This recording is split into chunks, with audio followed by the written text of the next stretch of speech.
Indian team players எல்லாருமே வந்து இப்போ இந்தியாவுக்கு மேட்ச் இல்லாததுனால ரஞ்சி டிராஃபி ஆடணும்னு சொல்லி ரஞ்சி டிராஃபி ஆடிட்டு இருக்காங்க. சரி, ரஞ்சி டிராஃபில தான் வந்து இவங்க எப்படி பெர்ஃபார்ம் பண்றாங்கன்னு பார்த்தா, இந்தியா டீமுக்கு வந்து ஆஸ்திரேலியாவில் எப்படி பெர்ஃபார்ம் பண்ணாங்களோ அதே மாதிரி தான் இங்கேயும் பெர்ஃபார்ம் பண்றாங்க. ஒரு வித்தியாசமும் இல்லை.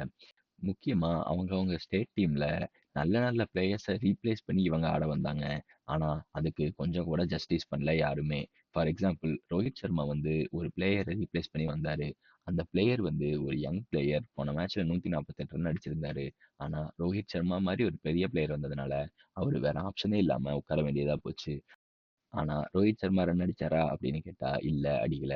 ரோஹித் சர்மா ஃபர்ஸ்ட் இன்னிங்ஸ்ல 3 ரன்னும், செகண்ட் இன்னிங்ஸ்ல ஒரு 28 ரன்னும் அடிச்சாரு. அவ்வளவுதான். மத்தபடி குடுத்த சான்ஸ வேஸ்ட் பண்ணிட்டாரு ரோஹித் சர்மா. முக்கியமா ரோஹித் சர்மா மாரி ஒரு பிளேயர் வந்து 37 வயசு இருக்காரு. ஆல்ரெடி அவர் இந்தியா டீம்ல டெஸ்ட்ல ஆடணுமா, ரிட்டயர் ஆகணுமாங்கிற ஒரு மைண்ட் செட்ல இருக்கும்போது, தேவையில்லாம ரஞ்சி டிராஃபி வந்து ஆடி, இங்கேயும் மோசமா அவுட் ஆகி போறாரு.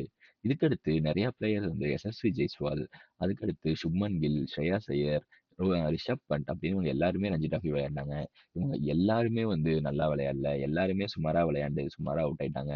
ரிஷப் பண்ட் வந்து 3 ரன்னுக்கும், பஞ்சாப லீட் பண்ற சுப்மன் கில் வந்து 4 ரன்னுக்கும், எஸ்எஸ்வி ஜெய்ஸ்வால் வந்து 4 ரன்னுக்கும்னு சொல்லி மனமனன்னு அவுட் ஆகி யாருமே வந்து பெருசா ரன் அடிக்கல. இந்தியன் டீம்ல இருந்து போய் ரஞ்சி டிராஃபில நல்லா பெர்ஃபார்ம் பண்ண ஒரே பிளேயர் யாருன்னா அது ரவீந்திர ஜடேஜா தான். ரவீந்திர ஜடேஜா ஃபர்ஸ்ட் இன்னிங்ஸ்ல வந்து 5 விக்கெட்டும், செகண்ட் இன்னிங்ஸ்ல 7 விக்கெட்டும் எடுத்து ஒரே நல்ல பெர்ஃபார்மர் இந்தியன் டீம்ல இருந்து ரஞ்சி டிராஃபில இவரு தான் இருக்காரு. மத்தபடி வேற யாருமே நல்லா பெர்ஃபார்ம் பண்ணல. எதுக்கு இவங்க பண்றாங்கன்னு தெரியல. இப்போ இவங்க எல்லாருமே வந்து அடுத்த ரவுண்டு 30ஆம் தேதி நடக்குது. அதுல விளையாடுவாங்களா தெரியல. ஆனா அந்த 2 மேட்ச்ல வந்து கேஎல் ராகுலும், விராட் கோலியும் விளையாடுறாங்க. கேஎல் ராகுல் வந்து கையில ஏதோ பிரச்சனைன்னு சொல்லி விளையாடல. விராட் கோலி வந்து கழுத்து வலின்னு சொல்லிட்டு அவரோட புது வீட்டு ஃபங்ஷனுக்கு போயிட்டாரு. அதனால அவரும் விளையாடல. அவருங்க 2 பேருமே வந்து 30ஆம் தேதி நடக்க போற மேட்ச்ல விளையாட போறதா சொல்லியிருக்காங்க. எப்படி விளையாண்டாலும் இவங்க இந்தியன் டீமுக்கு எப்படி விளையாடுறாங்களோ அப்படிதான் விளையாட போறாங்க. இவங்க விளையாண்டு என்ன பிரயோஜனம்னு யாருக்கும் தெரியல.